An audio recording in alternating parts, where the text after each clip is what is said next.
හරි. ඒතර මෙන්න මේ වගේ හිස් තැන් තියෙන ටියුට් එකක් ඕගොල්ලෝ ලැබිලා තියෙනවා. දැන් මේක අපි පිළිවෙලට පියවරෙන් පියවර හිස් තැන් පුරවගෙන මේකේ නෝට් එක සම්පූර්ණ කරගමු. හරි.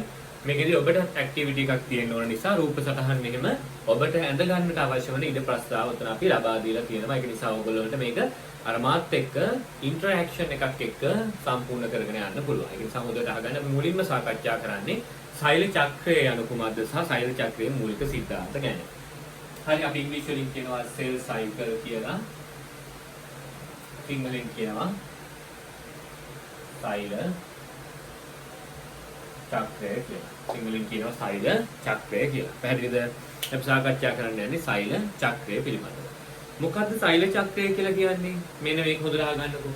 ඔන්න තනි සෛලයක් තියෙනවා. හරි.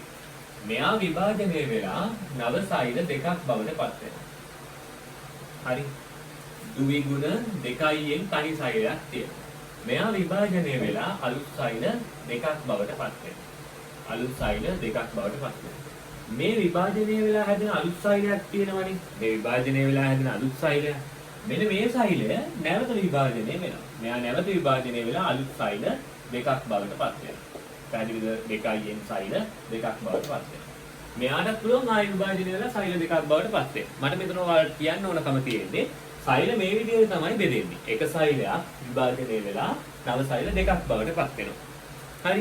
එතකොට මේ හැදෙන නව සෛලයක් නැවත විභාජනය වෙලා සෛල දෙකක් බවට පත් වෙනවා. එයාට පුළුවන් නැවත විභාජනය වීමෙන් සෛල දෙකක් බවට පත් වෙනවා. එන්න මෙයා නැවත විභාජනය වෙලා සෛල දෙකක් බවට පත් වෙනවා. පැහැදිලිද? එතකොට සෛල චක්‍රය කියලා කියන්නේ මේ සෛලේ විභාජනය වෙලා අවසානයේ නිර්මාණය වෙනවනේ දුහිතෘ සෛලයක්. හරි. එක් සෛලයක විභාජනය අවසානයේ සිට මේ සෛලේ විභාජනය අවසන් වෙද්දී ඔන්න අලුත් සෛල දෙකක් ඇති වෙලා. හරි. මෙන්න මෙතන ඉඳලා මේ අලුත් සෛලය ඇති වෙන වෙලාවේ සිට මෙයා ආයෙ බෙදලා නව සෛල දෙකක් ඇති වෙනවනේ. පැහැදිලිද? එක සෛලයක් විභාජනය වෙලා ඒකේ අවසානයේ තියෙනවනේ. අන්න මේ මෙතන ඉඳලා මෙයා ආයෙ බෙදලා නව සෛල දෙකක් ඇති වෙනවනේ. අන්න ඒක දක්වා එක් සෛලයක විභාජනයේ අවසානයේ සිට. හරි. එක් සෛලයක විභාජනයේ අවසානයේ සිට ඊළඟ සෛල විභාජනයේ අවසානයේ දක්වා මෙතන ඉඳලා මෙතෙන්ට එනකම්. හරි. මේක තමයි අපි නිර්වචනය සඳහා යොදා ගන්න සෛලය. හරි. හොඳට අහගන්න. මේක විභාජනය වෙලා මෙතන අවසානය. හරි. එතකොට මේ අවසානයේ විදිහට නව සෛල දෙකක් නිර්මාණය වෙන්නේ. ඒතර එක් සෛලයක විභාජනයේ අවසානයේ සිට ඊළඟ සෛල විභාජනයේ අවසානයේ දක්වා ඊළඟට මේ සෛලයේ බෙදලා අවසන් වෙද්දී නව සෛල දෙකක් ඇති වෙනවා. ඒතර මෙන්න මෙතන ඉඳලා මෙතෙන්ට එනකම් සිදුවන ක්‍රියාවලි මාලාවට තමයි අපි කියන්නේ මොකක් කියලාද? සෛල චක්‍රය කියලා. සෛල චක්‍රය කියලා. තේරුණාද? එතකොට දරුවෝ සෛල චක්‍රය කියන්නේ මොකටද? හරිම ලේසි නිර්වචනය. හරි.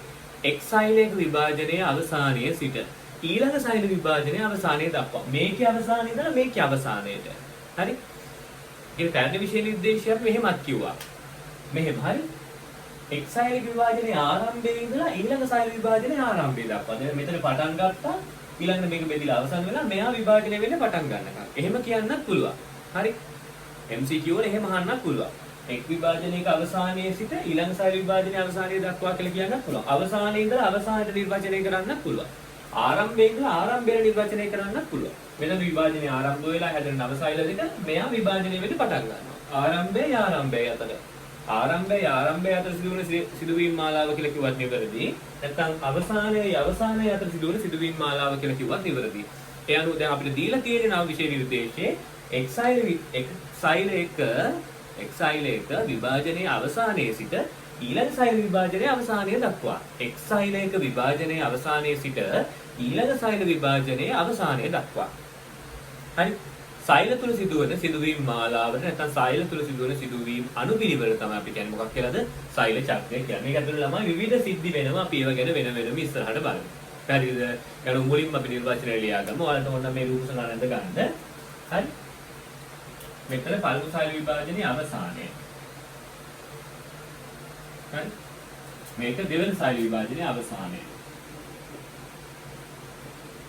අවසානයේ තමයි වෙන අලුත් සෛල දෙකක් නිර්මාණය වෙන්නේ. හරි. ඒතර එක් සෛලික විභාජනයේ අවසානයේ සිට ඊළඟ සෛල විභාජනයේ අවසානයේ තෙක් සෛලයක සිදුවන සිදුවීම් මාලාව නැත්නම් සෛලයක සිදුවන සිදුවීම් අනුපිළිවෙලට අපි කියන මොකක් කියලාද? සෛල චක්‍රය කියලා. මේකේ ප්‍රතිඵලයක් විදිහට විභාජනයේ අවසානයේදී මාතෘ සෛලයට ප්‍රවේණිකව සර්ව සම 2න් තියෙන දුහිතෘ සෛල දෙකක් නිර්මාණය වෙනවා. හරි? දුහිතෘ සෛල දෙකක් අනුරණ විභාජනයේ මගින් නිර්මාණය වෙනවා. පැහැදිලිද? එතකොට මේ සෛල චක්‍රය ඇතුලේ තමයි අනුරණ විභාජනය කියන එක තියෙන්නේ. ඒ අනුව සෛල චක්‍රයේ අවසානයේදී අනුරණ විභාජනය සම්පූර්ණ වෙලා අලුත් සෛල දෙකක් නිර්මාණය වෙනවා. පැහැදිලිද? හරි. අපි යට ලියාගමු. නිර්වචනය ලියාගන්න. මෙතන තියෙනවා බලන්න සෛල චක්‍රය අනුකුමද්ද කියලා. සෛල චක්‍රය අනුකුමද්ද කියලා. රූප සටහනක් උඩින් දාලා තියෙනවා. සෛල චක්‍රයේ රූප සටහනක් ඉංග්‍රීසියෙන් නම් කරපු එකක්. පහළිනුත් දාලා තියෙනවා ඉංග්‍රීසියෙන් නම් කරපු එකක්. හරි. ඊට එහා පැත්තේ ඉඩක් තියෙනවා ඇඳ ගන්න. අපි එතන ඇඳගමු. ඇඳගෙන අපිම කොටස් නම් කරගමු. මේ ඉංග්‍රීසියෙන් නම් කරලා තියෙන එක පස්සේ අපි නම් කරගමු. දැන්ට ලියාගන්න නිර්වචනය. එක් සෛල විභාජනයක අවසානයේ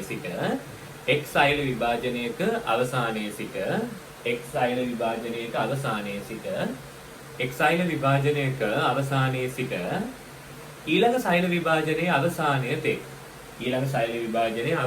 තෙක් එක් සෛල විභාජනයක අවසානයේ සිට ඊළඟ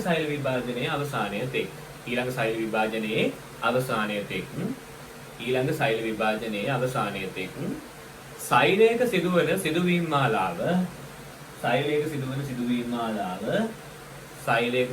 සිදුවීම් මාලාව එවත් සිදුවීම් අනුපිළිවෙල සෛල චක්‍රය ලෙස හඳුන්වයි.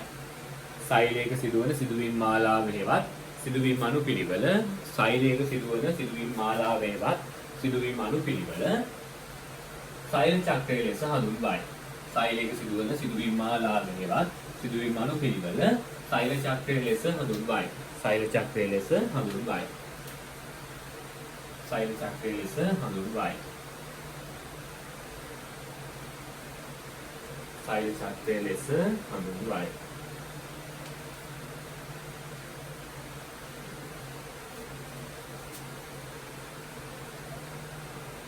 හරි. දැන් සාකච්ඡා කරන්න යන්නේ සෛල චක්‍රය. මේක චක්‍රීයව සිදුවන ක්‍රියාවලිය. හරි. අකණ්ඩව මේක දිගටම සිද්ධ වෙනවා. හරි. එක සෛලයක් මේකට ඇතුළු වුණොත් මේක රවුමට කරකිලා මෙතෙන්ට එදී අවසන් වෙද්දී අලුත් සෛල දෙකක් නිර්මාණය වෙනවා. හරියට තරලකුණක් දාලා ලියාගමු. තරලකුණක් දාලා ලියා ගන්න එහෙම රතු පෑනෙන්. හරි. සෛල චක්‍රයේ ප්‍රතිඵලයක් ලෙස සෛල විභාජනයේ අවසානයේදී සෛල චක්‍රයේ ප්‍රතිඵලයක් ලෙස සෛල විභාජනයේ අවසානයේදී සෛල චක්‍රයේ ප්‍රතිඵලයක් ලෙස සෛල විභාජනයේ අවසානයේදී සෛල චක්‍රයේ ප්‍රතිඵලයක් ලෙස සෛල විභාජනයේ අවසානයේදී සෛල චක්‍රයේ ප්‍රතිඵලයක් ලෙස සෛල විභාජනයේ අවසානයේදී සෛල චක්‍රයේ ප්‍රතිඵලයක් ලෙස සෛල විභාජනයේ අවසානයේදී හරි මාතෘ සෛලයට ප්‍රවේණිකව සර්ව සමවන මාතෘ සෛලයට ප්‍රවේණිකව සර්ව සමවන මාතෘ සෛලයට ප්‍රවේණිකව සර්ව සමවන මාතෘ සෛලයට ප්‍රවේණිකව සර්ව සමවන මාතෘ සෛලයට ප්‍රවේණිකව සර්ව සමවන නව දුහිතෘ සෛල දෙකක් අනුරණ විභාජනයෙන් ප්‍රතිඵල ලෙස ලැබේ. නව දුහිතෘ සෛල දෙකක් අනුරණ විභාජනයෙන් ප්‍රතිඵල ලෙස ලැබේ. නව දුහිතෘ සෛල දෙකක් අනුරණ විභාජනයෙන් ප්‍රතිඵල ලෙස ලැබේ. අනුරණ විභාජනයෙන් ප්‍රතිඵල ලෙස ලැබේ. අනුරණ විභාජනයෙන් ප්‍රතිඵල ලෙස ලැබේ.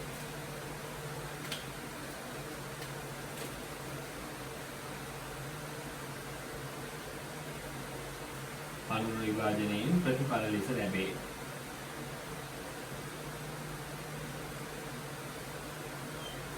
අනුරණ විභාජනයෙන් ප්‍රතිඵල ලෙස ලැබේ.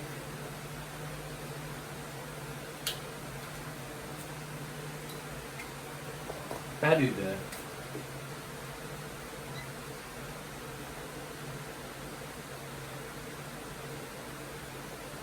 අනුරණ විභාජනයෙන් ප්‍රතිඵල ලෙස ලැබේ. හරි අහගන්නකෝ. දැන් සාකච්ඡා කරන්න යන්නේ සෛල චක්‍රය. හරි. සෛල චක්‍රයේ සිදුවන විදිහ ගැන තමයි සාකච්ඡා කරන්න යන්නේ. හරි. දැන් මේකෙදී මෙන්න මෙහෙම එකක් තියෙනවා. හරි. සෛල චක්‍රය අපි මේ විදිහට නිරූපණය කරනවානේ. හරි. සෛල චක්‍රය මේ විදිහට නිරූපණය කරනවානේ. ශූන්‍යාස්තික සෛල චක්‍රය අපි ප්‍රධාන කොටස් දෙකකට වෙන් කරනවා. හරි. ශූන්‍යාස්තික සෛල චක්‍රය අපි ප්‍රධාන කොටස් දෙකකට වෙන් කරනවා. ශූන්‍යාස්තික සෛල චක්‍රය අපි ප්‍රධාන කොටස් දෙකකට වෙන් කරනවා. හරි. මොකද කොටස් දෙක? මෙන්න මේක එකක්. මෙන්න මේ ඉතුරු ඔක්කොම ටික එකක්. පැහැදිලිද? හොඳට අහගන්න. මෙන්න මෙතන ඉඳලා මම මෙතන දාන්න කොහේම ස්ටාර්ට් කියලා. ස්ටාර්ට් එක ආරම්භය. මෙතන සෛලයක් ඇතුල් කරොත් මේක මෙහෙම රවුමේ ගිහිල්ලා මෙතනින් අවසන් වෙනවා. හරි. ඒතකොට මේක තමයි මොකක් වෙන්නේද? end එක. අවසානය. හරි. අවසන් වෙද්දී නව සෛල දෙකක් නිර්මාණය වෙනවා. අවසන් වෙද්දී නව සෛල දෙකක් නිර්මාණය වෙනවා. හරි. දැන් අපි බලමු මෙන්න මේ කොටස මේ පොඩි කොටසට කියන නම මොකක්ද සහ මේ ලොකු කොටසට කියන නම මොකක්ද කියලා. පැහැදිලිද? මෙන්න මෙතන ඉඳලා මෙන්න මෙතෙන් කියනකම්. හරි. මෙන්න මේ සම්පූර්ණ කොටස ස්ටාර්ට් එකේ ඉඳලා මෙහෙම කැරකිලා හරි. මෙහෙම කැරකිලා මෙතෙන් එනකම්. මෙතෙන් එනකම්. මෙන්න මේ කොටසට කියන්නේ මොකක්ද කියලාද අපි? මෙන්න මේකට අපි කියන්නේ කලාව කියලා. හරි. මෙන්න මේ කලාවට කියන්නේ මොකක්ද කියලාද අපි? මෙන්න මේකට අපි කියන්නේ ඉන්ටර්ෆේස් නැත්නම් අන්තර් කලාව කියලා. මොකක්ද කියලාද කියන්නේ? ඉන්ටර්ෆේස් නැත්නම් අන්තර් කලාව. මොකක්ද කියන්නේ? ඉන්ටර්ෆේස් කියලා කියන එහෙම නැත්නම් අන්තර් කලාව කියලා කියනවා. මොකක්ද කියන්නේ? අන්තර් කලාව. මේ අන්තර් කලාව සඳහා සෛල චක්‍රයට ගතවන කාලයෙන් අන්තර් කලාව සඳහා 90ක කාලයක් ගත වෙනවා. හරි. ඒතකොට වැඩිම ප්‍රමාණයක් තියෙන්නේ අන්තර් කලාවට. මේ සඳහා 90ක කාලයක් ගත වෙනවා. හරි. සෛල චක්‍රයට ගතවන මුළු කාලයෙන් 90ක් වැය වෙන්නේ අන්තර් කලාව සඳහා. පැහැදිලිද? 90ක් අන්තර් කලාවටයි අයිති වෙන්නේ. එතකොට තව 10ක් තියෙනවානේ. ඒ 10 කොහෙද අයිති වෙන්නේ? ඒ 10 අයිති වෙන්නේ මෙන්න මෙතෙන්ට. මෙන්න මෙතන ඉඳලා මෙන්න මෙතෙන්ට. මෙතන ඉඳලා මෙතෙන්ට. මේකට මොකක්ද අපි කියන්නේ? මේකට අපි කියන්නේ අනූනන කලාව. මොකක්ද කියන්නේ? අනූනන කලාව. අනූනන කලාව කියලා කියන්නේ. මේක 10යි. හරි. 10යි කියලා කියන්නේ සෛල චක්‍රයෙන් 10යි අනූනන කලාවට වෙන් වෙන්නේ. අනු සෛල චක්‍රයට ගතවන කාලය අපි හිතමුකෝ විනාඩි 100ක් කියලා. විනාඩි 100න් 90ක් ගත වෙන්නේ. හරි. ඒ කියන්නේ විනාඩි 100න් විනාඩි 90ක් ගත වෙන්නේ අන්තර් කලාව සඳහා. හරි. විනාඩි 100න් විනාඩි 10ක් ගත වෙන්නේ අනුරණ කලාව සඳහා. මේක අනුරණ කලාව කියලා අපි කියනවා. මේකට අපි M කලාව කියලා කියනවා. අනුරණ කලාව කියලා කියනවා. අනුරණය අපි මෙටොසිස් කියලා කියන නිසා M කලාව කියලා කියනවා. M කලාව. මේ දෙකෙන්ම මේක හඳුන්වනවා. හරි. එතකොට 10%යි අනුරණ කලාව සඳහා වැය වෙන්නේ 90%ක්ම අන්තර් කලාවට වැය වෙන්නේ. දැන් පොදුවේ මේකට අපි අන්තර් කලාව කිව්වනේ මේක ඇතුලේ ප්‍රධාන කොටස් තුනක් තියෙනවා. මේක ඇතුලේ ප්‍රධාන කොටස් තුනක් තියෙනවා. හරි. මේක ඇතුලේ ප්‍රධාන කොටස් තුනක් තියෙනවා. මොනවද මේ ප්‍රධාන කොටස් තුන? මෙන්න මේ වැඩිම කාලයක් ගත වෙන අවස්ථාව. මේකට අපි කියනවා G1 කියලා. හරි. මොකක්ද කියන්නේ? G1. ප්‍රථම පළමු පරතර කලාව කියලා කියනවා. මේක මේ කැලේට කියන නම කියන්නේ. මේකට අපි කියන්නේ මොකද්ද? G1. G1. G කියන්නේ gap කියන එක. හරි. gap කියන එක. gap කියන එක තමයි අපි G1 කියලා කියන්නේ. gap එකට සිංහලෙන් කියන්නේ පරතරය කියලානේ. හරි. ඒ අනුව සිංහලෙන් මේකට කියන්නේ මොකද්ද? ප්‍රථම පරතර කලාව. සිංහලෙන් කියනවා මේකට මොකක්ද කියන්නේ? ප්‍රථම පරතර කලාව. හරි. ඔයාලා කියන්නේ මොකද්ද? G1 කලාව. G1 කලාව එහෙම නැත්නම් සිංහලෙන් කියනවා ප්‍රථම පරතර කලාව කියලා. මේකට කියන්නේ මොකද්ද? මේකට අපි කියන්නේ S කලාව. S කලාව. සිංහල නමක් නෑ. S කියන්නේ මොකද්ද? S කියන්නේ ඉංග්‍රීසි වලින් සින්තසිස් කියන එකට. සින්තසිස් කියන එකට. සිංහලෙන් කියන්නේ සංශ්ලේෂණ කලාව. සිංහලෙන් කියන්නේ මොකද්ද? සංශ්ලේෂණ කලාව. සින්තසිස් කියලා කියන්නේ සංශ්ලේෂණය වෙන නේ. සංශ්ලේෂණ කලාව. සංශ්ලේෂණ කලාව. හරි. මේකට නමක් නෑ තියෙනවා. මේකට අපි කියන්නේ G2 කලාව. මේක G1 කලාවනේ. G1 කලාව නැත්නම් මේකට කියන ප්‍රථම පරතර කලාව කියලා. මේක G2 කලාව කියලා. කලාව කියලා කියනවා. ඒ කියන්නේ gap 2 කියන එක කියන්නේ මේකේ. සිංහලෙන් කියන්නේ මොකක්ද එහෙනම්? දෙවන පරතර කලාව. දෙවන පරතර කලාව. දෙවන පරතර කලාව. දෙවන පරතර කලාව. පැහැදිලිද? එතකොට අන්තර් කලාව කියන එක ඇතුලේ අන්තර් කලාව කියන එක ඇතුලේ 90 ඇතුලේ අන්තර් කලාව කියන එක ඇතුලේ තව කලාවන් තුනක් තියෙනවා. පැහැදිලිද? අන්තර් කලාව කියන එක ඇතුලේ ප්‍රධාන කොටස් තුනක් තියෙනවා. ඒ මොනවද ප්‍රධාන කොටස් තුන? පළමු පරතර කලාව, සංශ්ලේෂණ කලාව සහ දෙවන පරතර කලාව. පළමු පරතර කලාව, සංශ්ලේෂණ කලාව සහ දෙවන පරතර කලාව. පැහැදිලිද? තේරුණාද? හරි. දැන් අපි මොකද කරන්න ඕන? මෙන්න මේ රූප සටහන ඇඳ ගන්න ඕන. ඔයාලගේ ටියුට් එකේ අපි මුලින්ම මේ රූප සටහනේ තියෙන මෙතන තියෙන කොටස් ටික නම් කරගමු. ඊට පස්සේ අපි ඊට එහා පැත්තේ මේ රූප සටහන ඇඳ ගමු. හරි. ඔයාලගේ විභාගෙන් මේ රූප සටහන ඇඳ ගන්න කියලා කියනවා. ඒතර ඕගොල්ලෝ මේක ඇඳ ගන්න දැනගන්න ඕන. හරි. මේක අඳින්න දැනගන්න ඕන. මේකේ මේකයි සමානව වගේ අපි අඳින්නේ. මේකයි සමානයි. මේක ලොකුම ඊට වඩා මේක පොඩි. මේ දෙක සමානව වගේ අපි අඳින්නේ. තේරුම් ගන්න ඔබ හරියට අඳින්න ඕනේ. ඔයගොල්ලෝ හරියටම මේක අඳින්න ඕනේ. හරි. ඊට පස්සේ මේකේ පොඩි එඩිට් කිරීමක් තියෙනවා. ඒක අපි අන්තිමේට කරන්නේ. ඒක අපි අන්තිමේට කරන්නේ. දැන්ට කියන එක හොඳට අහගෙන ඉන්න. හරි. හරි මේක අඳ ගන්න හැමෝම වීඩියෝ එක නවත්තලා මේ ඉඳ තියෙන තැන අඳ ගන්න. හරි. පැහැදිලිද? හරි. එහෙනම් දැන් අපි මේ කොටස් ටික තොම්ම නම් කරගමු. හරි. මේකේ බලන්න හරි G1 phase කියලා දාලා තියෙනවා. G1 phase. ඒ කියන්නේ මේක. හරි. G1 phase කියන්නේ මොකද්ද? ඒක නම් කරගන්න. මේ තියෙන G1 phase. ඒක නම් කරගන්න. ප්‍රථම පරතර කලාව. ඒක නම් කරගන්න. ප්‍රථම පරතර කලාව. ප්‍රථම පරතර කලාව. ප්‍රථම පරතර කලාව. ඊළඟට තියෙනවා S phase නැත්නම් DNA replication කියලා. හරි. S phase කියන්නේ මේකට. හරි. සංශ්ලේෂණ කලාව. සංශ්ලේෂණ කලාව. උතන තමයි DNA ප්‍රතිවලිත වෙන්නේ. ඒක උතන DNA replication කියලා දාලා තියෙනවා. හරි. සංශ්ලේෂණ කලාව උදේට DNA ප්‍රතිවලිත වෙනවා. DNA ප්‍රමාණය වැඩි වෙනවා. හරි. DNA ප්‍රතිවලිත වෙනවා. ඊළඟ මෙතන G2 phase කියලා දාලා තියෙන්නේ. G2 phase. G2 phase කියන්නේ මොකක්ද? දෙවන පරතර කලාව. දෙවන පරතර කලාව. ඊළඟ තියෙන බලන්න මයිටෝසිස් කියලා මයිටෝසිස් කියන නම කරගන්න. හරි. මෙතන අනුනන කලාව. අනුනන කලාව. අනුනන කලාව. හරි. අනුනන කලාව. තේරුණාද? අනුනන කලාව. 10ක් අනුනන කලාවට අයිති වෙනවා. පැහැදිලිද? මේ අනුනන කලාවේදී මම ඔයගොල්ලෝ කිව්වේ මේකේ තව කෑල්ලක් තියෙනවා අපි අන්තිමේට දාමු කියලා. හරි. මේ 10 ඇතුලේ හරි. දැන් මේ 90 ඇතුලේ කෑලි 3ක් තිබ්බේ. අන්න ඒ වගේ මේ 10 ඇතුලේ තියෙන කොටස් දෙකක්. මේ 10 ඇතුලේ තියෙන කොටස් දෙකක්. මම ඒක වෙන පාටකින් දාන්නම් ඒක පැහැදිලි වෙයි. හරි. මේ 10 ඇතුලේ තියෙන කොටස් දෙකක්. හරි. මේ 10 ඇතුලේ තියෙන කොටස් දෙකක්. ඒ මොකද්ද? මේ අන්තිම කොටසට අපි කියනවා සෛලප්ලාස්ම විභාජනය කියලා. හරි මේ අන්තිම කොටසට අපි කියනවා මොකක්ද කියලාද? සෛලප්ලාස්ම විභාජනය කියලා. සෛලප්ලාස්ම විභාජනය. ඉංග්‍රීසියෙන් කියන්නේ සයිටෝකයිනසිස් කියලා. හරි සයිටෝකයිනසිස්. මෙතන බලන්න මේ තියෙන්නේ. මේ තියෙන දාලා සයිටෝකයිනසිස් කියන තියෙනවානේ. හරි. මෙන්න මේ කැලේ සයිටෝකයිනසිස් කියලා දාලා තියෙන එකේ සිංහල නම මොකද්ද? සෛලප්ලාස්ම විභාජනය. සෛලප්ලාස්ම විභාජනය. සයිටෝකයිනසිස් කියලා කියන්නේ සෛලප්ලාස්ම විභාජනය. එතන මේ කැලේට කියන්නේ මොකද්ද? අනුනන කලාවට අයිති ප්‍රධාන කොටස් දෙකයි. මේ කැලේට අපි කියන්නේ අනුනන න්‍යෂ්ටි විභාජනය. අනුනන න්‍යෂ්ටි විභාජනය. සහ සෛලප්ලාස්ම විභාජනය. හරි? අනුනන කලාවට අයිති කොටස් දෙකයි. අනුනන න්‍යෂ්ටි විභාජනය සහ සෛලප්ලාස්ම විභාජනය. අනුනන න්‍යෂ්ටි විභාජනය සහ සෛලප්ලාස්ම විභාජනය.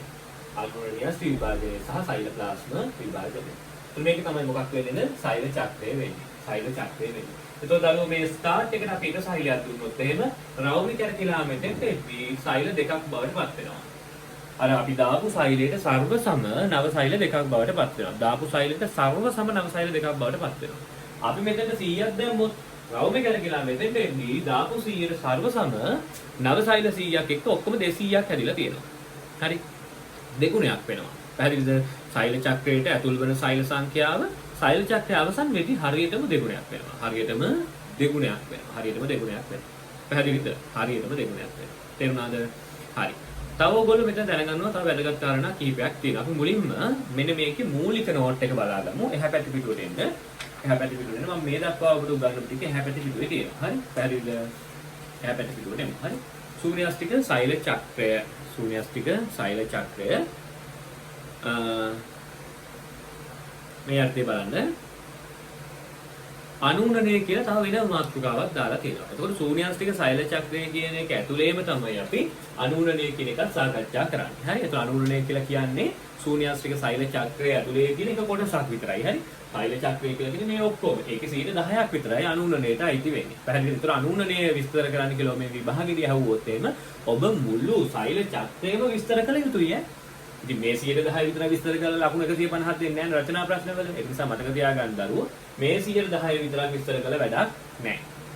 හරි? ත්‍රෝබෙන් අනුරණය කියලා අහන්නේ මුළු සෛල චක්‍රයම විස්තර කරන්න කියන එකම තමයි. මොකද මුළු සෛල චක්‍රයේ එක පොඩි කොටසක් විතරයි මොකක් වෙන්නේද? අනුරණය වෙන්නේ. ඔන්න ඔතන දාගන්න අනුරණය කියලා විභාගෙදී අහුවොත් මුළු සෛල චක්‍රයම විස්තර කරන්න කියලා දාගන්න පැන්සලෙන්. හරි? අනුරණය විස්තර කරන්න කියලා විභාගෙදී අහුවොත් මුළු සෛල චක්‍රයම විස්තර කළ යුතුයි. මුළු සෛල චක්‍රයම විස්තර කළ යුතුයි. හරි? ඊට බලන්න ශූන්‍යාස්තික සෛල චක්‍රය ප්‍රධාන කලා දෙකකට වෙන් කළ හැකිය. ශූන්‍යාස්තික සෛල චක්‍රයේ ප්‍රධාන කලා දෙකක් තියෙන එකක් අන්තර් කලාව ඉන්ටර්ෆේස් අනිත් එක තමයි මයිටොසිස් ෆේස්. මයිටොසිස් ෆේස් කියලා කියන්නේ අනුනන කලාව. ඊට බලන්න අන්තර් කලාව සහ අනුනන කලාව නැත්නම් එම් කලාව කියලා කියනවා. ප්‍රධාන කලා දෙකයි. ශූන්‍යාස්තික සෛල චක්‍රයේ ප්‍රධාන කලා දෙක එකක් අන්තර් කලාව අනිත් එක තමයි අනුනන කලාව. අන්තර් කලාව සෛල විභාජනයේ දීර්ඝතම කලාව වේ. මම ඔබට කිව්වේ සෛල විභාජනයේදී වැඩිම කාලයක් ගත වෙන්නේ අන්තර් කලාවට. සෛල විභාජනය සඳහා ගත වන මුළු කාලයෙන් 90ක් ගත වෙන්නේ අන්තර් කලාව සඳහා. ඔතන highlight කරගන්න. අන්තර් කලාව සෛල විභාජනයේ දීර්ඝතම කලාව වෙයි. ඒ සෛල චක්‍රයේ 90ක් පමණ ආවරණය කරයි. highlight කරගන්න. සෛල චක්‍රයේ 90ක් ආවරණය කරයි. සෛල චක්‍රයේ 90ක් ආවරණය කරයි. සෛල චක්‍රයේ 90ක් ආවරණය කරයි. අන්තර් කලාව කලා තුනකට වෙන් කර හැකියි. අන්තර් කලාව නැවතත් ප්‍රධාන කොටස් තුනකට වෙන් කරනවා. ඒ තමයි G1 කලාව, S කලාව සහ G2 කලාව. පළමු පරතර කලාව, සංශ්ලේෂණ කලාව සහ දෙවෙනි පරතර කලාව. පැහැදිලිද? මේ වලින් අපි මුලින්ම සාකච්ඡා කරන්නේ මෙන්න මේ G1 කලාව නැත්නම් පළමු පරතර කලාව ගැන. හරි G1 කලාව නැත්නම් පළමු පරතර කලාව ගැන. චූටක් හොඳට අහගන්නකො ළමයි. මම ඔයගොල්ලෝ කිව්වේ G1 කලාවේ ආරම්භය තමයි ළමයි සෛල චක්‍රයේ ආරම්භය වෙන්නේ. එතකොට අලුත් සෛලයක් ඇතුල් වෙනවා නම් මෙතෙන්ට තමයි ඇතුල් වෙන්න ඕනේ. මේක හරිම ලස්සන සිද්ධියක්. හරි ඔන්න බලා ගන්න වෙන වෙමින්. හරි. කිසියම් සෛලයක් මෙන්න මේ G1 හරි මේ සෛලේ නියස්කේ මේක 2n කියලා හිතමුකෝ. මෙන්න මේ සෛලය මේ G1 අවස්ථාවට ඇතුල් වෙනවද හිතන්නකෝ. G1 අවස්ථාව ඉවර වෙද්දී මේ සෛලයේ ප්‍රමාණය උන්න බලන්න.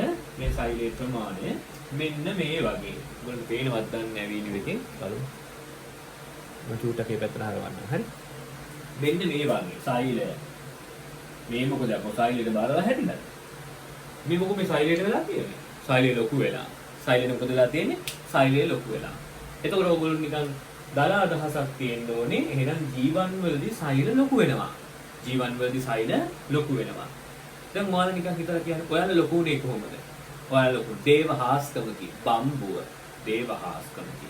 ලොකුනේ දේවහාස්කමකි. ලොකුනේ මේ කෑම කාලා නෙමෙයි. පෝෂණය ලබාගෙන නෙමෙයි. ඇමයිනෝ අම්ල ලබාගෙන නෙමෙයි. ප්‍රෝටීන හරහා ඇමයිනෝ අම්ල ලබාගෙන නෙමෙයි. කාබෝහයිඩ්‍රේට් ලබාගෙන නෙමෙයි. ඒ වලින් ප්‍රෝටීන සංශ්ලේෂණය කළා මාංශ පේශි වල තැම්පත් කරලා ඊට අමතරව කැල්සියම් වගේ අයන අරගෙන අස්ථි වල තැම්පත් කරලා ඒවා වර්ධනය වෙලා නෙමෙයි ඔබ ලොකුනේ. දේවහාස්කම ගන්න එක පරයක් බය යන්න හරි. මොන දේවහාස්කමක්ද? හරි. කොහොමද ලොකුනේ? කොහොමද ලොකුනේ? වර්ධනයේ ප්‍රතිපලයක් ලෙස. හරි. එහෙනම් වර්ධනය වෙන්නේ G1 කියන කලාවේදී. වර්ධනය වෙන්නේ G1 කියන කලාවේදී. මේකේ දැන් ප්‍රධාන කරුණු තුනක් බලාපොරොත්තු වෙනවා. ඔබ කියද්දිත් හරි ලේසි. මෙතනදී කරුණු තුනක් ඔයගොල්ලෝ කියන්නේ. 1 2 3. පාඩම් කරද්දී මේ පාඩම් කරගත්තා නම් ලේසි. හරි. කොහොමද වර්ධනය වෙන්නේ? ප්‍රෝටීන සංශ්ලේෂණය වීමෙන් තමයි වර්ධනය වෙන්නේ. පැහැදිලිද?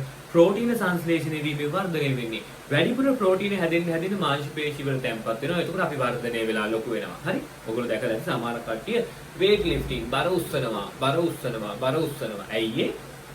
මාංශ පේශි වර්ධනය කර ගැනීම සඳහා. හරි ඌ මොනවද කන්නේ? අර මගේ යාළුවෙක් හිටියා. ඌට එක දවසක කුකුලෙක් ඕනේ කන්න. බිත්තර 4ක් කන්න ඕනේ. ඇයි? වැඩිපුර ප්‍රෝටීන් ලබා ගන්නවා. ඒ ප්‍රෝටීන් ගිහිල්ලා මොනවා වෙනවද? අපේ දේහයේදී ජීර්ණය වෙලා ඇමයිනෝ අම්ල වලට පත් වෙනවා. ඒ ඇමයිනෝ අම්ල වලින් ආපහු අපේ ඇඟේ ප්‍රෝටීන් හදාගෙන ඒ වගේ මාංශ පේශි වල තැම්පත් කරලා ඕම ලොකු වෙලා එනවා. පැහැදිලිද? එතකොට මේ වර්ධනයේදී හරි G1 කියලා කියන්නේ පළමු පරතර කලාව කියලා කියන්නේ සෛලයේ ඇත්තටම වර්ධනය වෙන අවස්ථාව. සෛලයක් වර්ධනය වෙන්නේ මෙන්න මෙතනදී. සෛලයක් මුලින්ම වර්ධනය වෙන්නේ මෙන්න මෙතනදී. මෙතනදී සෛල සෑහෙන ලොකුවට වර්ධනය වෙනවා. ඇයි එහෙම ලොකුවට වර්ධනය වෙන්නේ? මෙතනදී ප්‍රෝටීන සංශ්ලේෂණයේ වේගයෙන් සිද්ධ වෙනවා. ඒ අනුව මෙතනදී සිදු වෙන පළවෙනි ක්‍රියාවලිය තමයි මොකක් වෙනවද ළමයි? ප්‍රෝටීන සංශ්ලේෂණය. මෙතන සිදු වෙන පළවෙනි ක්‍රියාවලිය මොකද්ද? ප්‍රෝටීන සංශ්ලේෂණය. ප්‍රෝටීන සංශ්ලේෂණය හොඳටම වෙනවා. විශාල වශයෙන් ප්‍රෝටීන සංශ්ලේෂණය වෙනවා. ඒක නිසා සෛලයෙන් දෙන්න ලොකු වෙනවා. එන්නෙන්ද ලොකු වෙනවා. අංක 1. අංක 2. අංක 2 මෙතනදී ළමයි සෛල ඉන්ද්‍රිකා ප්‍රමාණය වැඩි වෙනවා. හරි. සාමාන්‍ය සෛලයක මයිටොකොන්ඩ්‍රියා 10 නම් තියෙන්නේ. මෙතනදී සෛලය ලොකු වෙදි 10ක් තිබිලා මදිනේ. ඒ නිසා 30ක් විතර මයිටොකොන්ඩ්‍රියා හැදෙනවා. ඒ අනුව දෙවෙනි එක තමයි ඉන්ද්‍රිකා ප්‍රමාණය වැඩි වේ. ඉන්ද්‍රිකා ප්‍රමාණය වැඩි වේ. ඉන්ද්‍රිකා ප්‍රමාණය වැඩි වෙනවා. ඉන්ද්‍රිකා ප්‍රමාණය වැඩි වෙනවා. ඉන්ද්‍රිකා නිපද වෙනවා ඇත්තටම කිව්වොත්. ඒතකොට ඉන්ද්‍රිකා ප්‍රමාණය සෛලයේ වැඩි වෙනවා. දෙක. පැහැදිලිද? ඊට අමතරව මෙතන තව වැදගත් කාරණාවක් තියෙනවා. ඒ තමයි ළමයි. හරි. ඒ තමයි දැන් ඊළඟට යන අවස්ථාව මොකක්ද? දැන් සෛලයෙන් මේ අවස්ථාව පහු කරගෙන මෙතෙන්ට එන්නේ සෛලයේ මේ අලියෙක් වගේ. හරි. දැන් මේ සෛලය ඊළඟට යන්න තියෙන්නේ කොහෙටද? සංශ්ලේෂණ අවස්ථාවට. දැන් මේ සෛලය යන්න ඕන කොහෙටද? සංශ්ලේෂණ අවස්ථාවට. ඔය සංශ්ලේෂණ අවස්ථාවේදී ළමයි DNA ප්‍රතිවලිත වෙනවා. ඔතනදී මොකද වෙන්නේ? DNA ප්‍රතිවලිත වෙනවා. ඉතින් DNA ප්‍රතිවලිත වීම සඳහා එන්සයිමේ මෝනේ. හරි. එන්සයිමේ මෝනේ. ඒවා ඉතින් මෙතනදී ආපහු හදාගන්න බෑනේ. ඇයි? යකෝ මෙතන DNA ප්‍රතිවලිත කරන්නයි එන්සයිම් හදන්නයි දෙකක් කරන්න බෑනේ. එතකොට මෙතන රාජකාරිය සඳහා අවශ්‍ය වෙන එන්සයිම් වගේ ප්‍රෝටීන ඊට කලින් හදලා ගේන්න ඕනේ. ඊට කලින් හදලා ගේන්න ඕනේ. පැහැදිලිද? කලින් හදලා ගේන්න ඕනේ. දැන් උදාහරණයක් විදිහට ගත්තොත් එහෙම අපි ජොබ් අපොයින්ට්මන්ට් එකට යනවා කියලා හිතන්නකෝ. අපි ජොබ් එකක් කරන්න යනවා. හරි. ගියාට පස්සේ අපෙන් අහන්නේ මොනවද ඔයාලා කලින් කරලා තියෙන්නේ කියලා. අපි කිව්වොත් අපි O level උත් fail A level උත් fail දැන් අපි මෙතන රස්සාව කරන ගමන්ම O level A level කරන්නම් කියලා ගන්නවද අපිව? ගන්නෑ. පැහැදිලිද? මෙතන මෙයා වැඩේ කරන ගමන් මෙයාට ඕන හුස්ම සපුරගෙන හරියනවද? එහෙම හරියන්නේ නැහැ. හරි. ඒක කලින් සපුරගෙන එන්න ඕනේ. ඒ අනුව මතක තියාගන්න මෙතන තුන්වෙනි කාරණාව තමයි මෙතන සිදුවෙන තුන්වෙනි කාරණාව තමයි ඊළඟට යන්න අවස්ථාව වන S කලාව සඳහා අත්‍යවශ්‍ය වන ප්‍රෝටීන මෙතනදී නිෂ්පාදනය වෙනවා. හරි ලේසි මතක තියාගන්න. පළවෙනි එක මොකද්ද? හරියට සෛලයට අවශ්‍ය වෙන ප්‍රෝටීන නිෂ්පාදනය වෙනවා. අංක 2 ඉන්ද්‍රිකා ප්‍රමාණය වැඩි වෙනවා. නව සෛල ඉන්ද්‍රිකා නිෂ්පාදනය වෙනවා. අංක 3 S කලාව සඳහා අවශ්‍ය වෙන ප්‍රෝටීන සංශ්ලේෂණය වෙනවා. එහෙනම් තුන්වෙනි කාරණාව තමයි S කලාව සඳහා අවශ්‍ය වෙන ප්‍රෝටීන සංශ්ලේෂණය වේ. ප්‍රෝටීන සංශ්ලේෂණය වේ. හරි S කලාව සඳහා අවශ්‍ය වෙන ප්‍රෝටීන සංශ්ලේෂණය වෙනවා. ඔච්චරයි. එතකොට G1 කලාව ඇත්තේ දැනගත යුතු කරුණු ටික ඔච්චරයි. ඔයාලා දැනගන්න ඕන පළවෙනියටම සහ වැදගත්ම කාරණාව තමයි G1 කියලා කියන්නේ සෛලයේ සත්‍ය වර්ධන අවධිය. සෛලයක් ඇත්තටම වර්ධනය වෙනවා කියලා එළියෙන් බලලා අපිට කියන්න පුළුවන් G1 වලදී. සෛලයේ සෑහෙන්න ලොකු වෙනවා. සෛලය සෑහෙන්න ලොකු වෙනවා. හරි. දැන් ඔයාලා නිකන් මේ රූප සටහන දිහා බලනකොට මේ රූප සටහන මම ඇදලා තියෙන්නේ ළමයි සෛල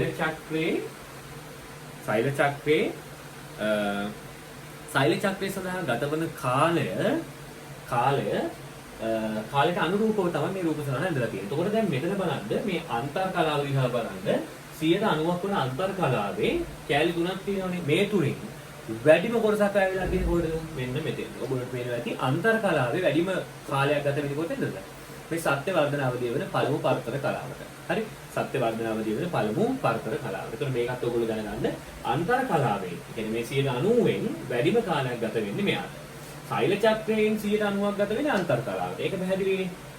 මේ 90ෙන් වැඩිම කාලයක් ගත වෙන්නේ පළමු පරතර කලාව. 90ෙන් වැඩිම කාලයක් ගත වෙන්නේ පළමු පරතර කලාව. එතකොට දරුවෝ මෙතන රූපයක් ඇඳ ගන්න තියෙනවනේ රූපයක්. මොකක්ද ඇඳගන්නේ? මේක ඇඳගන්නේ. හරි? රූපයක් ඇඳ ගන්න තියෙනවා මේක ඇඳගන්න. මේ තමයි අන්තර් කලාවට පිරිසෙන සෛලය. මේ අන්තර් කලාවෙන් ඉවත් වෙන සෛලය. ඒතර මෙයා කෙලින්ම ඊළඟට සංශ්ලේෂණ කලාවට. පැහැදිලිද? ඉක්මනට මේක ඇඳගන්න. මෙම කරුණු තුනක් දාගන්න. හරි? මෙම කරුණු තුන දාගන්න. ප්‍රෝටීන සංශ්ලේෂණය, ඉන්ද්‍රිකා වැඩි වෙනවා කියලා ඉතලක් දාගන්න. ප්‍රෝටීන S කලාව සඳහා අවශ්‍ය වෙන ප්‍රෝටීන සංශ්ලේෂණය කියලා දාගන්න. හරි? ඒක මෙතන නෝට් එකේ තියෙනවා. අපි මෙතන අත්‍යවශ්‍ය කරුණු පහලින් ලියා ගන්නවත් එක්ක. හරි? ඉක්මනට මේක ඇඳගන්න. වීඩියෝ එක නවත්තලා ඇඳගන්න. හරි? හරි. එහෙනම් මම හිතනවා මේ වීඩියෝ බැලලා සම්පූර්ණ කරගෙන ඇති කියලා. එහෙනම් අපි ලියා ගමු. ලියා ගන්න කලින් මෙතන තියෙන නෝට් එක බලමු. ඒත් බලන්න. මේ කලාව තුල අංක 1 මේ කලාව තුල අංක 1 දාගන්න උටින්ට මේ කලාව තුල අංක 1 highlight කරගන්න ප්‍රෝටීන සංශ්ලේෂණය මේ කලාව තුල ප්‍රෝටීන සංශ්ලේෂණය වෙනවා. සහ අංක 2 සෛල වර්ධනයට මඟ පාදන සෛලීය ඉන්ද්‍රිකා නිපදවීම. අංක 2 සෛල වර්ධනයට මඟ පාදන සෛලීය ඉන්ද්‍රිකා නිර්මාණය වීම. අංක 2 සෛල වර්ධනයට මඟ පාදන සෛල ඉන්ද්‍රිකා නිර්මාණය වීම. සෛල වර්ධනයට මඟ පාදන සෛල ඉන්ද්‍රිකා නිර්මාණය වීම. අංක 3 බලන්න S කලාව සඳහා අත්‍යවශ්‍ය වන ප්‍රෝටීන මේ කලාව තුලදී නිපද වේ. යන තුන්වෙනි කාරණාව තමයි ඊළඟට යන්න ඉන්න අවස්ථාව S කලාව සඳහා අවශ්‍ය ප්‍රෝටීන සංශ්ලේෂණය වෙන්නේ මෙතනදී. ඒතර කරුණු තුනයි. අංක එක මොකද්ද? සෛලය සඳහා අවශ්‍ය වන සියලුම ප්‍රෝටීන සංශ්ලේෂණය වෙනවා. සෛල ඉන්ද්‍රිකා ප්‍රමාණය වැඩි වෙනවා. එමගින් සෛල වර්ධනය කාර්යක්ෂම වෙනවා. තුන්වෙනි එක තමයි S කලාව සඳහා අවශ්‍ය වන ප්‍රෝටීන සංශ්ලේෂණය වෙනවා. ගැනලා කියන්න පුළුවන් නේ. ඉතින් හරිම ලේසි මේක. හරි. තේරුණාද? හරිම ලේසි. ඔයාලා බලන්නකෝ සෛල චක්‍රය කියන එක මාර පහසුයි. හරි. මේක පිළිවෙලක් නැතුව ඡේද පාඩම් කරන්න ගියොත් තමයි මුකුත්ම කරගන්න බැරි වෙන්නේ. හරි. අපේ අර්ථයේ පහලින් තියෙන ඉඩේ ලියමු. රතු පෑනෙන් තර ලකුණු දදා ලියන්න. අන්තර් කලාව සෛල චක්‍රයෙන් 90ක් වන අතර අන්තර් කලාව සෛල චක්‍රයෙන් 90ක් වන අතර අන්තර් කලාව සෛල චක්‍රයෙන් 90ක් වන අතර එහි වැඩිම කාලයක් ගතවන්නේ පළමු පරතර කලාවට වේ. එහි වැඩිම කාලයක් ගතවන්නේ අන්තර් කලාවේ වැඩිම කාලයක් ගතවන්නේ එහි වැඩිම කාලයක් ගතවන්නේ එහෙම නැත්නම් අන්තර් කලාවේ වැඩිම කාලයක් ගතවන්නේ අන්තර් කලාව සෛල චක්‍රයේ 90ක්. හරි. අන්තර් කලාව සෛල චක්‍රයේ 90ක් ආවරණය කරන අතර සෛල චක්‍රයේ 90ක් ආවරණය කරන අතර එහි වැඩිම කාලයක් ගතවන්නේ අන්තර් කලාවේ වැඩිම කාලයක් ගතවන්නේ පළමු පරතර කලාවට වේ. අන්තර් කලාවේ වැඩිම කාලයක් ගතවන්නේ පළමු පරතර කලාවට වේ. අන්තර් කලාවේ වැඩිම කාලයක් ගතවන්නේ පළමු පරතර කලාවට වේ. අන්තර් කලාවේ වැඩිම කාලයක් ගතවන්නේ පළමු පරතර කලාවට වේ. අන්තර් කලාවේ වැඩිම කාලයක් ගතවන්නේ පළමු පරතර කලාවට වේ. හරි. ඊළඟට පරිලෝකන අතු පැනලින් මෙය සෛලයේ සත්‍ය වර්ධන අවධිය ලෙස හඳුන්වනු ලබයි. මේ සෛලයේ සත්‍ය වර්ධන අවධිය ලෙස හඳුන්වනු ලබයි. මේ සෛලයේ සත්‍ය වර්ධන අවධිය ලෙස හඳුන්වනු ලබයි. මේකට අපි කියනවා සෛලය මොකක්ද කියලාද? මේකට අපි කියනවා සෛලයේ true growth phase එක නැත්නම් සත්‍ය වර්ධන අවධිය කියලා. ඇත්තටම බලාගෙන ඉදි සෛලය ලොකු වෙනවා. හරි. සත්‍ය වර්ධන අවධිය කියලා අපි මේකට කියනවා. පැහැදිලිද දරුවෝ? හරි. එතන ඒක අවසන්. ඊට පස්සේ ඔන්න බලන්න මේ සෛලීම තමයි මොනවා වෙන්නේ? S කලාවට ඇතුල් වෙන්නේ. ඔන්න හොඳට අහගන්න. S කලාවට මේ සෛලය ඇතුල් වෙන්නේ. මේක අන්තිමේ තමයි ඉඳ නැත්තේ ළමයි. හරි. S කලාවට මේ සෛලය ඇතුල් වුණාට පස්සේ මේ සෛලයේ විශාලත්වය මෙච්චරම තමයි. හරි. අරක සයිස් මන්දින්න ඕනේ. හරි. S කලාවට එද්දි සෛලයේ විශාලත්වය මෙච්චරක් නම් හරි. මේ තියෙන S කලාවට එන සෛලයනේ. මොකද අන්තර් කලාවේ අවසාන සෛලය කියන්නේ මේක තමයි S කලාවට එන්නේ. හරි. මේ තියෙන S කලාව අවසානයේදී සෛලය. හරි. සෛලයේ විශාලත්වය වෙනසක් වෙනවද? MCQ අහනවා. හරි. පැහැදිලිද? අන්තර් කලාව අවසානයේදී සෛලය සංශ්ලේෂණ කලාව අවසන් වන විට විශාල වී ඇත. නෑ. හරි. අන්තර් කලාව අවසානයේ තියෙන සෛලයේ සයිස්මයි සංශ්ලේෂණ කලාව අවසානයේ තියෙන සෛලය. ඒක ඔබ මේ පැත්තේ ඇඳලා තියෙන සෛලයේ විශාලත්වයට සමාන සෛලයක් මේ පැත්තෙන් ගත්තා නම් හරි. මට මේ පැත්තේ ඉඳලා නිසා මම ඊටත් මෙතන මැදලා පෙන්නුවා. මේ තියෙන්නේ සංශ්ලේෂණ කලාවට එන්ටර් වෙන සෛලය. ඇතුල් වෙන සෛලය. මේ තියෙන සංශ්ලේෂණ කලාව අවසන් වෙලි තියෙන සෛලය. ඔයාලා කියයි. ඉතින් සංශ්ලේෂණ කලාවනේ මුකුත් වෙලා නැහැ. ඔව්. මුකුත් වෙලා නැහැ කියන්නේ එළියෙන් බලපුවාම මුකුත් වෙලා නැහැ කියලා තමයි පේන්නේ. ඇයි? සෛලයේ සයිස් එක එකයිනේ. නමුත් ඇත්තටම මුකුත් වෙලා නැද්ද? මුකුත් වෙලා නැහැ නෙමෙයි වෙන්න තියෙන හොඳම ටික වෙන්නේ ඔතන. පැහැදිලිද? මුකුත් වෙලා නැහැ නෙමෙයි වෙන්න තියෙන හොඳම ටික වෙන්නේ මෙතන. හොඳට අහගන්න. හරි වෙන්න තියෙන හොඳම ටික වෙන්නේ මෙතන. හොඳම ටික කියලා කියන්නේ. ඇයි දෙන්නේ මේ සෛලයේ තියෙන වැදගත්ම දේවල් මොනවද? මේ සෛලයේ තියෙන වැදගත්ම දේවල් මොනවද? න්‍යාස්තියේ තියෙන වර්ණ දේහ. වර්ණ දේහ සංඛ්‍යාව හරියටම දෙගුණයක් වෙනවා. හරි සංශ්ලේෂණ කලාව අවසන් වෙදී වර්ණ දේහ සංඛ්‍යාව හරියටම දෙගුණයක් වෙනවා. පැහැදිලිද? එහෙම කිව්වට ඕගොල්ලන්ට තේරෙන්නේ නැහැ මේක. මෙතන අලුත් කරුණු කිහිපයක් තියෙනවා. අමුතු වචන කිහිපයක් තියෙනවා. හරි. බලන්නකො එහා පැත්තේ. මම රූප සටහනකුත් දාලා තියෙනවා.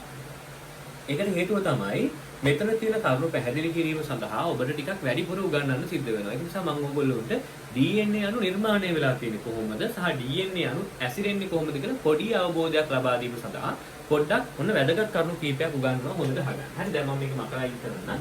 ඔයාලට ඕනේ නම් මේ අදපු රූප සටහනේ හරි මෙතනින් චූටි සෛලයක් ඇඳලා ඒ සෛලය ටිකක් ලොකු වෙන විදිහට මෙතනදී අඳ ගන්න. ඔන්න මම මේක මදින්නද? හරි.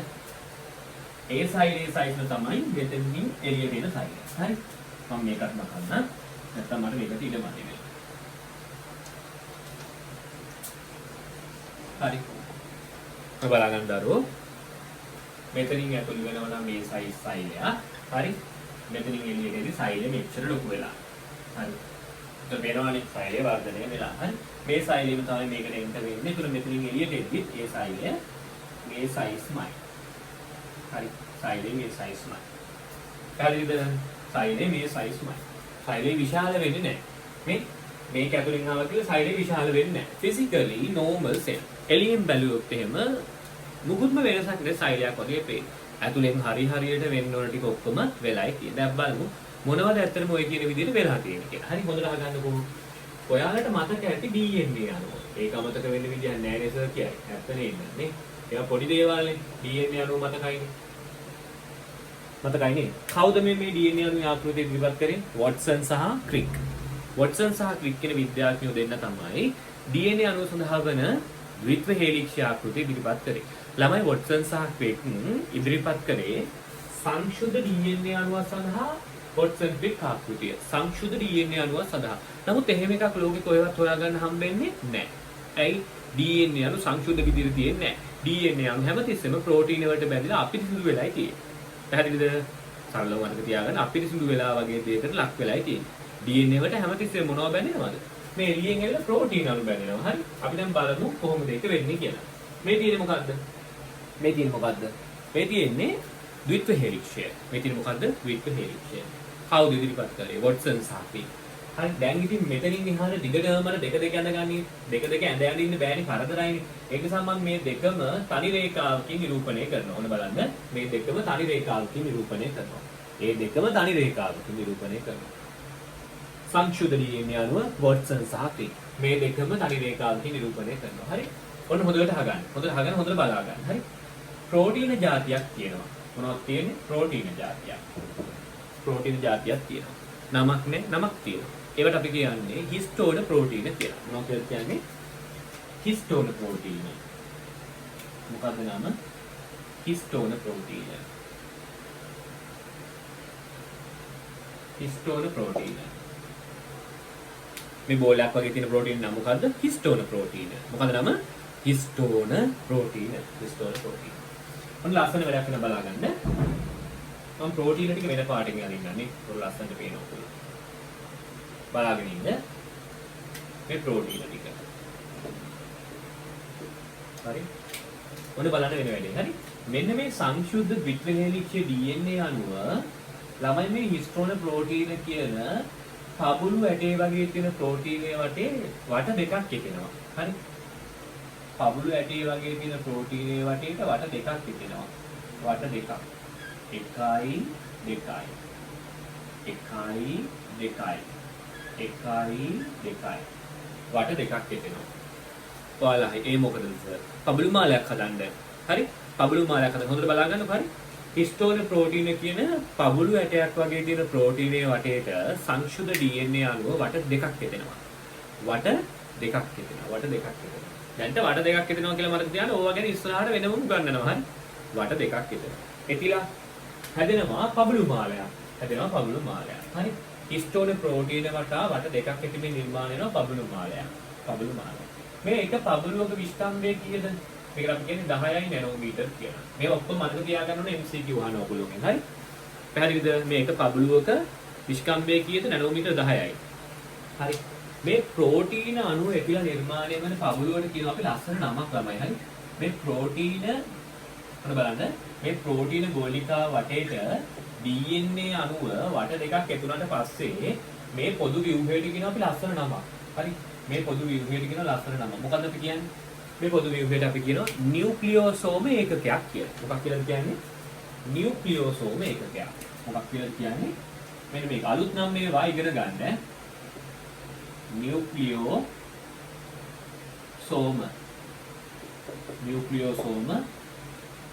ඒකකයක් කියලා කියනවා. මොකක් කියලාද කියන්නේ? නියුක්ලියෝසෝම ඒකකයක් කියලා කියනවා. හරි? එතකොට සංශුද්ධ DNA අණුව හිස්ටෝන ප්‍රෝටීන ගෝලිකා වගේ තියෙන පබළු වටේට පබළු වැනි හිස්ටෝන ප්‍රෝටීන ගෝලිකා වටේට වට දෙකක් ඇතිමින් නිර්මාණය වෙනවා. මොකද්ද? නැනෝමීටර් 10ක විස්කම්භයක් තියෙන නියුක්ලියෝසෝම ඒකක. පැහැදිලිද? ඊට පස්සේ මොකෝ වෙන්නේ? මම ලස්සන වැඩක් වෙනවා. හරි? ඊට පස්සේ මොකද දාන්නේ? මේ පබළු මාලේ ළඟ එතෙනවා. මේ පබළු මාලේ ළඟ එතෙනවා. මට ඒක පෙන්වන්න බලමු මොකක් හරි ගන්න පුළුවන් කියලා. මම මෙන්න මේක අරන් ඔයගොල්ලන්ට පෙන්නන්නම්. ඔයගොල්ලන්ට මේක පේනවද? මේ වයර් එක. හරි. ඔන්න බලන්න මෙන්න මෙහෙම. හරි. දැන් හිතන්නකෝ මේක පබළු මාලේ කියලා. මේක පබළු මාලේ. හරි. මෙතන පබළුවයි මෙතන පබළුවයි මෙහෙම පබළු තියෙනවා. හරි. මේක මෙන්න මේ මෙතනවා මෙහෙම ළඟ මේ. මෙහෙම 1යි 2යි 3යි 4යි 5යි මේ ඔයගොල්ලන්ට පේනවද? මේ මෙන්න මෙහෙම මෙතනවා මේ ළඟ පබළු මාලේ එතෙනවා. ඒතර පබළු එකකට එකක් වැඩි ඝනකම් දණ්ඩක් වගේ view එකක් හැදෙනවා අන්තිමේට. මේ පේනවද? ඝනකම් දණ්ඩක් වගේ එකක් හැදෙනවා මේ විදිහට. හරි. දැන් අපි බලමු පබළු මාලේට මොකද වෙන්නේ කියලා. දැන් ඈත පබළු තියෙන පබළු මාලේ මොකද වෙන්නේ? ළඟ එතෙන්න පටන් ගන්නවා. හරි. ඈත පබළු තියෙන පබළු මාලේ මොකද වෙන්නේ? මොන බලන්න වෙන්නේ? ළඟ එතෙන්න පටන් ගන්නවා. ඉතින් එන්න ළඟ එතෙන්න පටන් ගන්නවා.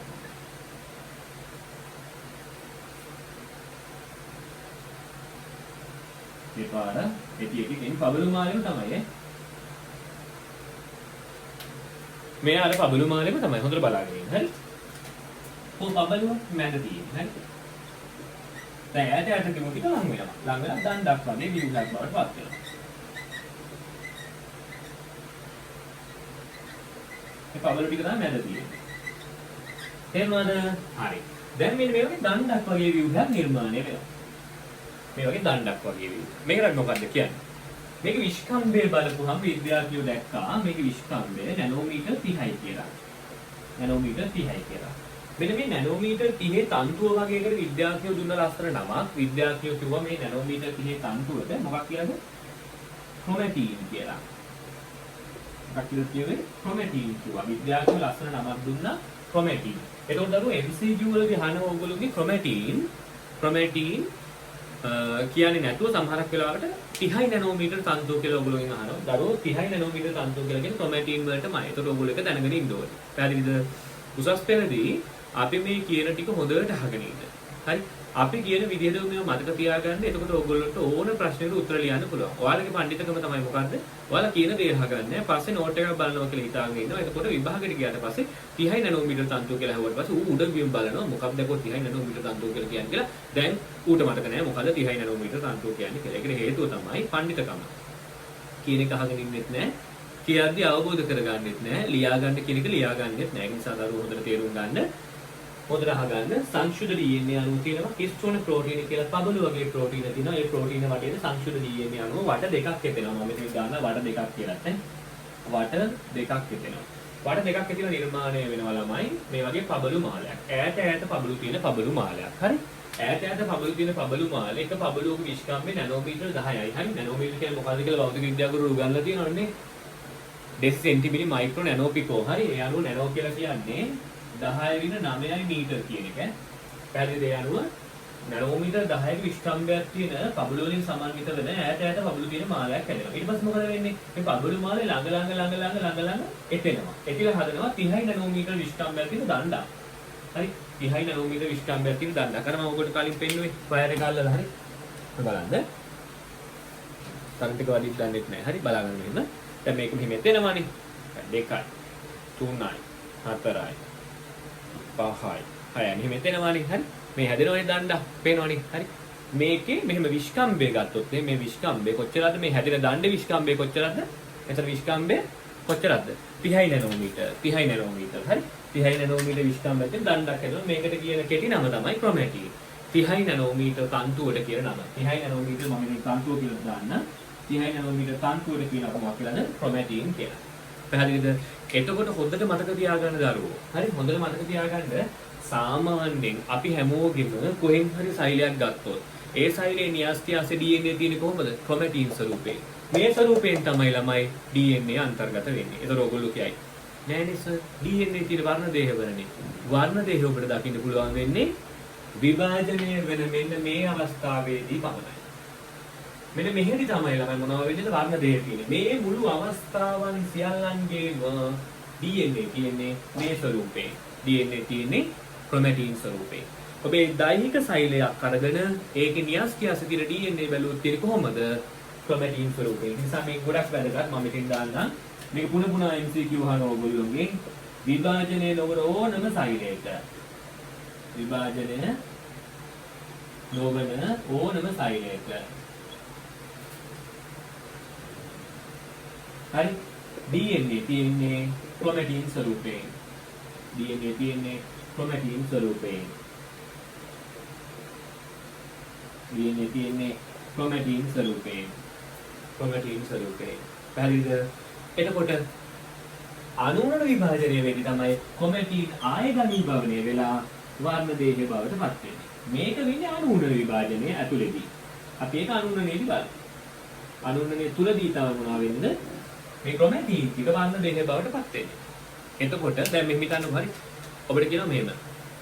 ඔබට අන්වීක්ෂයට දාලා තියෙන සෛලයක්. ඔබට බලන්න කියන එක උඩින් බලලා ඔබ දකිනවා ඒකේ වර්ණ දේහ තියෙනවා. එහෙනම් ඒ සෛලය කොහෙද තියෙන්නේ? ඔබ දකිනවා අන්වීක්ෂයෙන් බලද්දී න්‍යාස්තියසේ වර්ණ දේහ තියෙනවා. එතකොට ඔබ කියන්නේ ඒ සෛලයේ තියෙන්නේ අන්තර් කලාවේද අනුනන කලාවේද? අනුනන කලාවේ. අනුනන කලාවේ. ආය අහන්න දෙයක් නැහැ. වර්ණ දේහ පේනවා නම් එක්සැක්ට්ලි මේ සෛලයේ තියෙන අනුනන කලාවේ. පැහැදිලිද? හරි. ඔබට පේනවා ක්‍රොමැටින් තියෙන සෛලයක්. එහෙනම් ඒ සෛලය අනිවාර්යෙන් තියෙන්නේ අණුවන විභාජනය වෙන අවස්ථාවේ නෙමෙයි. මෙතන නෙමෙයි. එහෙනම් කොහෙද තියෙන්නේ? අන්තර් කලාවේ කොහේ හෝ තැනක තියෙන සෛලයක්. හරි. අන්තර් කලාවේ කොහේ තිබ්බත් තියෙන්නේ ක්‍රොමැටින් ස්වරූපේ.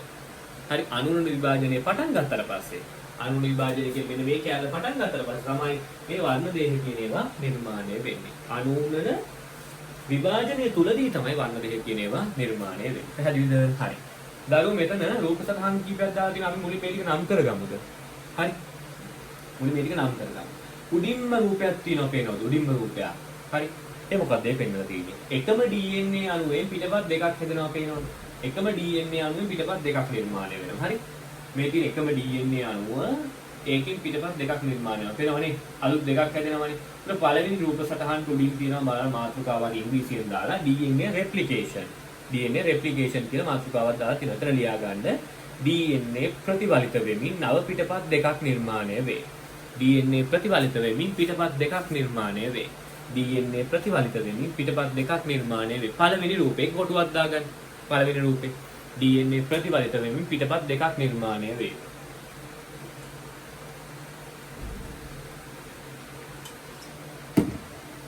DNA ප්‍රතිවලිත වෙමින් පිටපත් දෙකක් නිර්මාණය වේ. පැහැදිලිද? පළවෙනි රූපේ. එතකින් පහළ වෙනම රූපයක් තියෙන බලන්න. DNA double helix. මෙන්න මේක. නම් කරගන්න. DNA ද්විත්ව හේලික්ෂය. DNA double helix කියලා දෙන නම් කරගන්න.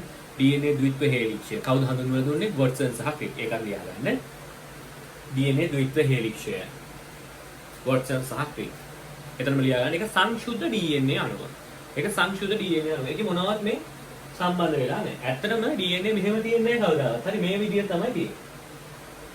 ඒක නිසා මේක නම් කරගන්න සංශුද්ධ DNA අණුව. ද්විත්ව හේලික්ෂය සංශුද්ධ DNA අණුව. හරි. ඊළඟට මෙන්න මේ බෝල නම් කරලා තියෙනවා බලන්න මේ හිස්ටෝන්ස් කියලා තියෙනවා බලන්න. හරි. මේ ලස්සන පබුළු වල වගේ එක පේනවා ඇති ඕගොල්ලන්ට වට දෙකක් ඉතිලා තියෙනවා ලස්සනට ඔය රූපේ පේනවා. හරි. වට දෙකක් ඉතිලා තියෙනවා පේනවා ඕකේ. හරි. පබුළුව නම් කරලා තියෙනවා හිස්ටෝන්ස් කියලා නේ. නම් කරගන්න එක. හිස්ටෝන ප්‍රෝටීන.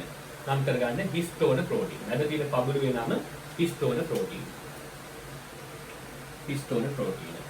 හිස්ටෝන ප්‍රෝටීන. හරි. ඊට පස්සේ මෙන්න මේ විදිහට රවුමක් හරි කොටුවක් හරි දාගන්න. මෙතන මේ දින බලන්න නියුක්ලියෝසෝම් කියලා. හරි.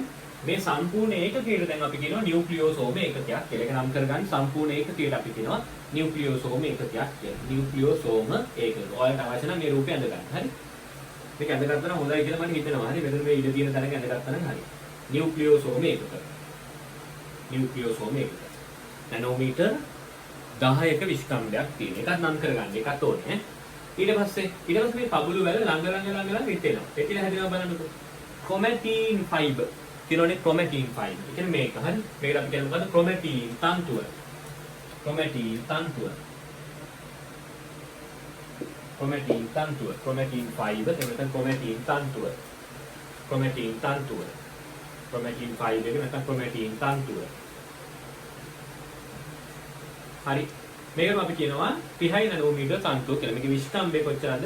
30 නැනෝමීටර්. 30 නැනෝමීටර්. ක්‍රොමැටින් තන්තුව. දැන් ඔයාලා මොකද කරන්න ඕන? ක්‍රොමැටින් තන්තුව ගාවින් මෙහෙම හරස් හතර ඉරක් ගහලා වෙන් කරන්න. ක්‍රොමැටින් තන්තුව කියලා ලියුව තනින් හරස් හතර ඉරක් ගහලා වෙන් කරන්න. ක්‍රොමැටින් තන්තුව කියලා ලියුව තනින් හරස් හතර ඉරක් ගහලා වෙන් කරන්න. හරස් හතර ඉරක් ගහලා වෙන් කරන්න. හරි. ක්‍රොමැටින් තන්තුව කියලා ලියුව තනින් හරස් හතර ඉරක් ගහලා ඕම වෙන් කරන්න. වෙන් කරලා ඉරෙන් උඩ ලියා ගන්න මෙන්න මේක. විභාජනය නොවන හරි. විභාජනය නොවන සෑම සෛලයකම DNA ඇත්තේ ක්‍රොමැටින් ස්වරූපේ. ඊට උඩින් ඈ ඊට උඩින් ලියා ගන්න. ඊට උඩින් උඩ පැත්තෙන් ලියා ගන්න මෙන්න මේක. විභාජනය නොවන සෑම සෛලයකම DNA ඇත්තේ ක්‍රොමැටින් ස්වරූපේ. හරි DNA ඇත්තේ ක්‍රොමැටින් ස්වරූපේ. හරි ඊට යටින් බලන්න. එතකොට දැන් කියන ක්‍රෝමසෝම් කියලා. ක්‍රෝමසෝම් කියලා මොනවටද? වර්ණ දේහ. වර්ණ දේහ අපිට දකින්න පුළුවන් වෙන්නේ කොහෙද?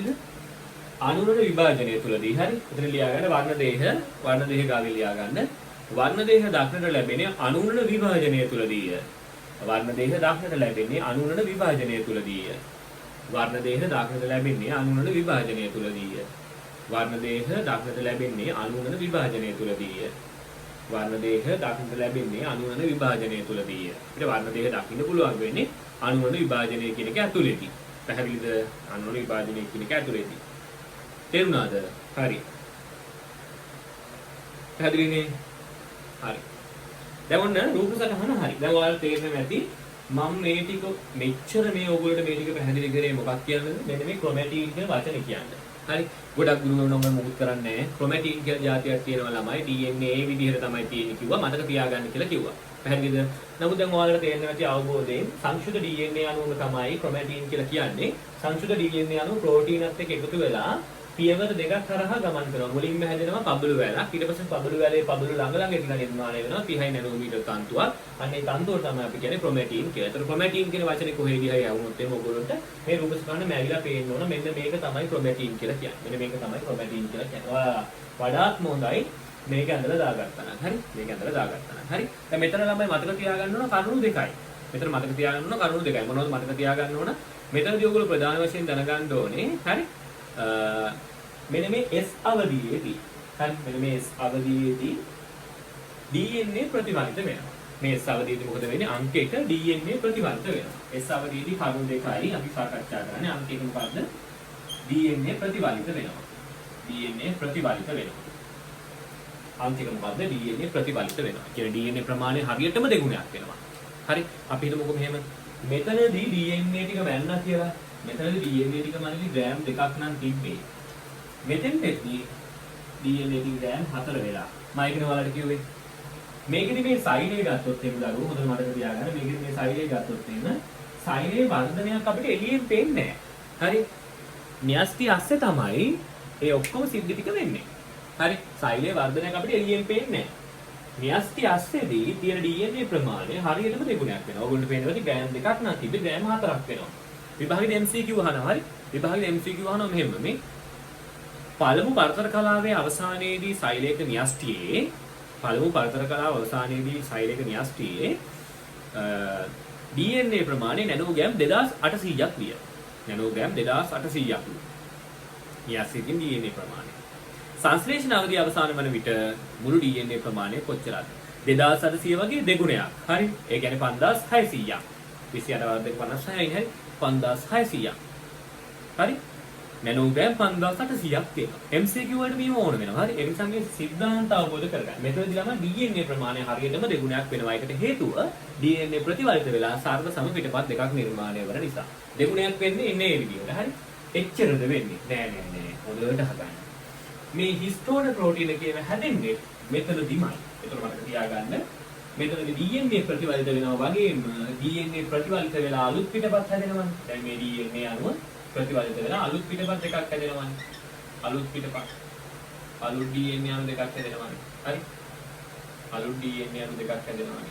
මේ අලුත් දෙක මේවත් එක්ක බැඳෙන්න බෑ අනාගතයේදී. ඒක නිසා මොනවා වුණාද හිස්ටෝන ඕනේදී. ඒක නිසා හිස්ටෝන ප්‍රෝටීන හැදෙන්නේ.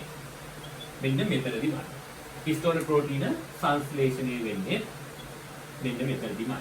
ඒතර මතක තියාගන්න දරුවෝ සංශ්ලේෂණ අවධියේදී කරුණු දෙකයි මතක තියාගන්න තියෙන්නේ. පළවෙනි එක මොකද්ද?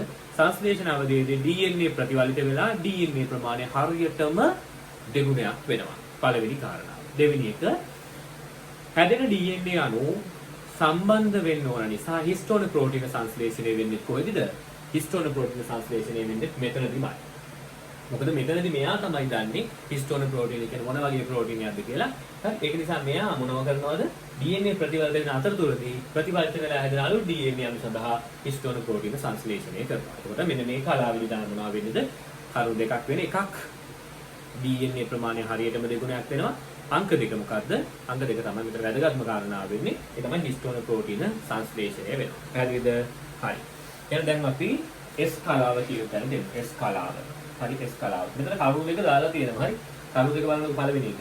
DNA ප්‍රතිවලිත වීම සහ හිස්ටෝන ප්‍රෝටීන සංශ්ලේෂණය සිදුවේ. හයිලයිට් කරගන්න පළවෙනි කාරණාව. පළවෙනි කරුණ අංක 1 DNA ප්‍රතිවලිත වීම වෙන්නේ මෙතනදී. DNA ප්‍රතිවලිත වීම වෙන්නේ මෙතනදී අංක 1, අංක 2 හිස්ටෝන ප්‍රෝටීන සංශ්ලේෂණය වෙන්නේ මෙතනදී. අංක 2 හිස්ටෝන ප්‍රෝටීන සංශ්ලේෂණය වෙන්නේ මෙතනදී. හරි. බලන්න හිස්ටෝන ප්‍රෝටීන ගැන පැහැදිලි කරලා තියෙනවා. හිස්ටෝන ප්‍රෝටීන පබළු හැඩතීලු. මම කියන්නේ බෝලයක් වගේ පබළුවක් වගේ තියෙන කියලා හරි. හිස්ටෝන ප්‍රෝටීන මත DNA වෙලි ක්‍රොමැටින් නිර්මාණය වෙයි. හිස්ටෝන ප්‍රෝටීන වල DNA වෙලිලා මොනවද හැදෙනවලු? ක්‍රොමැටින් හැදෙනවලු. දැන් ඔබට පැහැදිලිනේ කොහොමද මේක වෙන්නේ කියලා. මම නිකම්ම ඔබ කියවුවා ඔබත් කටපාඩම් කරගන්නවා. මමත් කටපාඩම් කරගෙන ඔබත් කටපාඩම් කරන අපි ඔක්කොම කටපාඩම් කරගෙන ඔළුව වඩවන ඉන්න තමයි වෙන්නේ. පැහැදිලිද? විභාග ගියාට පස්සේ බලා ගන්න තිබ්බා රංගේ. ඇයි ඒ? විභාගවලට ලියා ගන්න බෑ ගොඩක් ළමයින්ට. ඒ නිසා තේරුම් ගන්න දරුවෝ මේ හැදෙන DNA හිස්ටෝන ප්‍රෝටීනත් එක්ක ඇතිලා පබළු වගේ ප්‍රෝටීනත් එක්ක ඇතිලා ක්‍රොමැටින් නිර්මාණය වෙනවා. එතකොට මේ සංශ්ලේෂණ අවධියේදී අපිට දැක් ගන්න පුළුවන් DNA ප්‍රමාණය හරියටම දෙගුණයක් වෙලා තියෙනවා. DNA ප්‍රමාණය හරියටම දෙගුණයක් වෙලා තියෙනවා. තේරුණාද? පැහැදිලිද? මෙන්න මේක තේරුම් ගන්න. හරිනේ.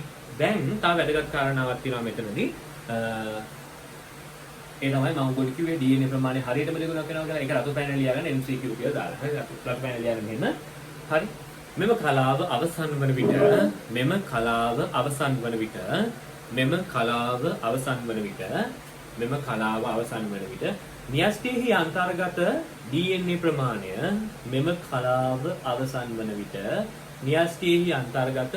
ප්‍රමාණය හරියටම දෙගුණයක් වී ඇත. මෙම කලාව අවසන් වන විට න්‍යෂ්ටියෙහි අන්තර්ගත වන DNA ප්‍රමාණය හරියටම දෙගුණයක් වී ඇත.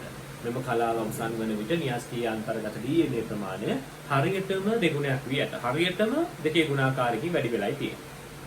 හරියටම දෙගුණයක් වී ඇත. MCQ point එකක් මම මෙතනදී කියන්නද? මේ ඊයේ පෙරේදත් මම පේපර් එක සාකච්ඡා කරා ලොකු අයට. හරි. 13 වසරේ අයට හොඳට අහගෙන ඉන්න. ප්‍රශ්න අහනවා මෙහෙම. හරි. ඔන්න බලන්න හොඳට අහගන්න.